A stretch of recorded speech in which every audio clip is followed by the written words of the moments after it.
ভ্যানে বোঝাই করা মস্ত একটি ব্যাগ। প্রৌঢ় সেই ভ্যান চালিয়ে নিয়ে যাচ্ছেন। ভ্যানের সামনের দিকে বসে রয়েছেন তার স্ত্রী। রোজ সড়ক পথে 3 ঘন্টা ভ্যান চালিয়ে নিয়ে যান প্রৌঢ়।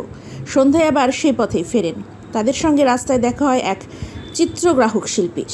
ক্যামেরায় তাদের ছবি তুলতে চান সেই চিত্রগ্রাহক শিল্পী। সমাজ মাধ্যমে এই ঘটনার ভিডিও ছড়িয়ে পড়েছে।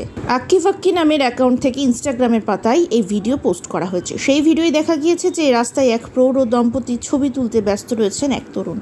কখনো তিনি প্রৌঢ়ের চুল ঠিক করে দিচ্ছেন, কখনো আবার তার হাত প্রৌঢ়ার কাঁধে তুলে রাখছেন।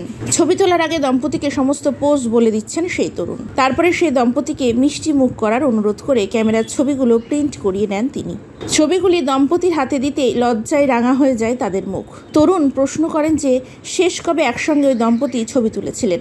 তরুণের প্রশ্ন শুনে প্রৌঢ়ার উত্তর, এর আগে কখনো ছবিই তুলিনি, এই প্রথম তুললাম। তারপর মুখে একগাল হাসি নিয়ে স্বামীর দিকে তাকিয়ে তিনি বলেন, আমরা যখন থাকবো না তখন আমাদের সন্তানেরা এই ছবি সকলকে দেখিয়ে বলবে, এই দেখো, এটা আমাদের বাবা মা।